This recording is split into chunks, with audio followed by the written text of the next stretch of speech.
Bagi saudara-saudara dimanapun berada hari ini, selamat pagi. Kita akan bersama-sama memulai devosi pagi hari ini dengan lebih dahulu berdoa. Bapa di dalam surga, terima kasih karena kesempatan hari ini kami dapat merenungkan firman Tuhan. Tuhan berbicaralah pada kami, dalam nama Tuhan Yesus kami berdoa. Amin. Lukas pasal 15 ayat 17-23. Lalu ia menyadari keadaannya, katanya, betapa banyaknya orang upahan bapakku yang berlimpah-limpah makanannya, tetapi aku di sini mati kelaparan.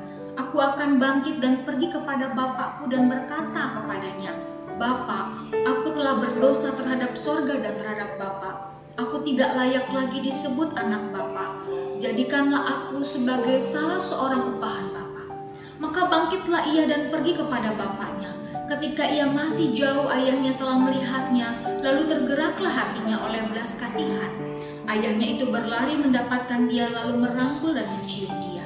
Kata anak itu kepadanya, Bapa, aku telah berdosa terhadap sorga dan terhadap Bapa. Aku tidak layak lagi disebut anak Bapa. Tetapi ayah itu berkata kepada hamba-hambanya, lekaslah, bawa kemari jubah yang terbaik, pakaikanlah itu kepadanya dan kenakanlah cincin pada jarinya dan sepatu pada kakinya, dan ambillah anak lembu tambun itu, sembelilah dia, dan marilah kita makan dan bersukacita. Saudara, satu hal yang sangat mengagumkan di dalam pernyataan Alkitab tentang Allah, yaitu Allah adalah Bapa kita. Apa yang saudara bayangkan tentang kata Bapa atau bila mendengar kata Bapa? Mungkin saudara terbayang tentang sebuah perlindungan. Mungkin saudara membayangkan tentang suatu pemeliharaan. Atau saudara juga mungkin sedang membayangkan ada suatu kehangatan. Saudara, Allah menyatakan dirinya di dalam Alkitab sebagai Bapa yang penuh kasih dan pengampunan. Namun tampaknya setiap orang akan memiliki gambaran yang berbeda tentang hal ini. Karena cenderung membayangkan Bapa surgawi berdasarkan perasaan dan kesan mereka terhadap Bapa kita yang ada di dunia. Hubungan yang baik dengan orang tua kita membuat kita semakin mengenal dan semakin mengerti Allah. Namun sebaliknya, pengalaman yang buruk dengan Bapa kita di dunia sering merusakkan gambaran kasih Bapa kepada kita. Padahal, mengerti dan mengenal Allah itu penting bagi kita yang ingin mengasihinya, mencintainya, dan melayaninya. Ada 6 hal yang ingin saya bagikan untuk kita bisa mengerti tentang kaitan kasih Bapa di surga dengan kita anak-anaknya yang sangat dikasihinya. Yang pertama, mengenai kesabaran Tuhan sebagai Bapa. Saudara-saudara, Allah adalah Bapa yang lemah lembut dan panjang sabar. Dia lambat marah. Ketika kita salah, Dia tegur, Dia tertibkan kita, bukan karena melampiaskan kejengkelan, tetapi karena kasih-Nya. Allah adalah Bapa yang suka mengampuni. Allah bukan Bapa yang sewenang-wenang atas anak-anaknya. Yang kedua, mengenai kesetiaan Allah. Janji-janji Allah selalu digenapi. Kasih-Nya tidak pernah berubah. Ia senantiasa hadir di sisi saudara melalui masa-masa yang sulit. Bapak yang di surga mungkin tidak bisa, mungkin seperti demikian, tetapi Bapak yang di dunia mungkin tidak bisa demikian, selalu hadir 24 jam menemani anak-anaknya. Mengenai kemurahan hatinya, Allah adalah Allah yang murah hati. Pernyataan terbesar dari kebapaan Allah terlihat dari perhatiannya atas hal-hal yang terkecil dalam hidup kita. Allah mencukupi lebih dari sekedar kebutuhan pokok seperti makanan, pakaian, dan rumah.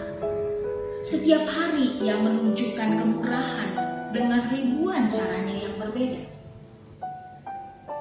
Mengenai kasih sayangnya, saudara dan saya adalah seorang yang begitu berdosa.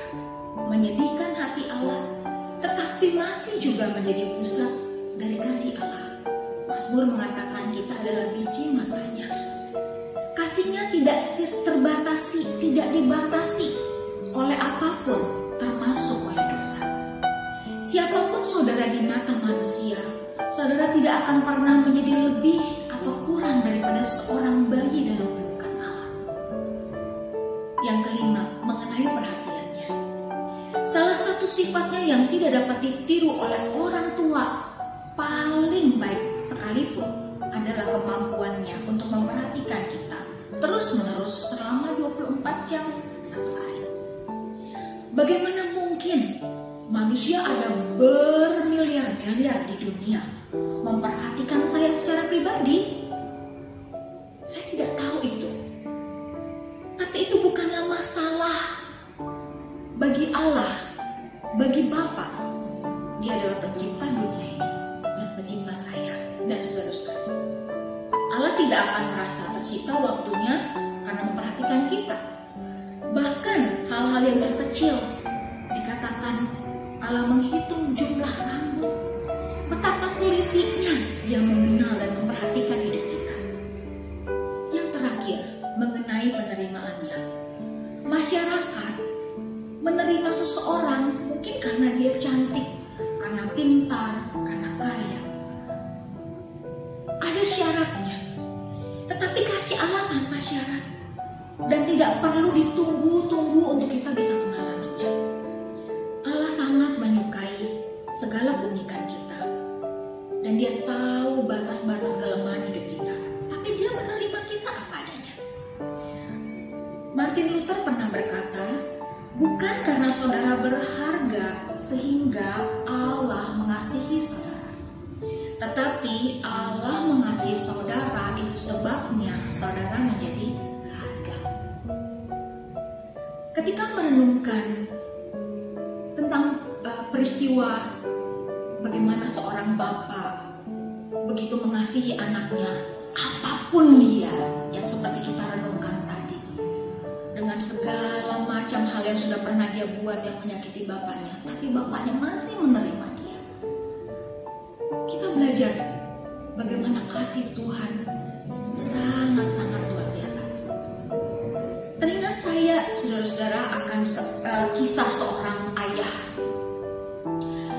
Ayah itu selalu menaruh foto keluarga, foto anak-anaknya di meja kerjanya. Ketika ada seorang yang datang masuk ke dalam ruang kantor dan menanyakan, "Bapak, apakah itu foto anak-anakmu?" Dia akan selalu berkata, "Ya, itu foto anak-anak saya dan saya sangat mengasihi mereka. Ketika saya melihat foto itu, saya akan selalu berdoa untuk mereka, saya akan selalu merindukan mereka, saya akan selalu mengimpikan mereka saat-saat mereka hadir bersama-sama dengan saya." Saudara, hari ini yang terjadi juga sama. Foto saudara ada di meja kerjanya Allah. Foto saudara ada di meja kerjanya Allah. Setiap kali Allah merindukan ketika Dia melihat saudara. Ketika Allah melihat saudara, Allah berdoa untuk saudara. Allah ingin dekat kepada saudara. Bagaimana hari ini? Apakah saudara juga merindukan Dia? Apakah saudara juga menginginkan selalu dekat dengan Allah? Karena Dia adalah Bapa yang sangat baik. Kiranya Tuhan memberkati kita. Mari kita berdoa. Bapa kami yang di dalam surga, terima kasih untuk kasih-Mu kepada kami, walaupun kami orang-orang yang tidak layak untuk dikasihi. Terima kasih Tuhan, dalam nama Tuhan Yesus kami berdoa.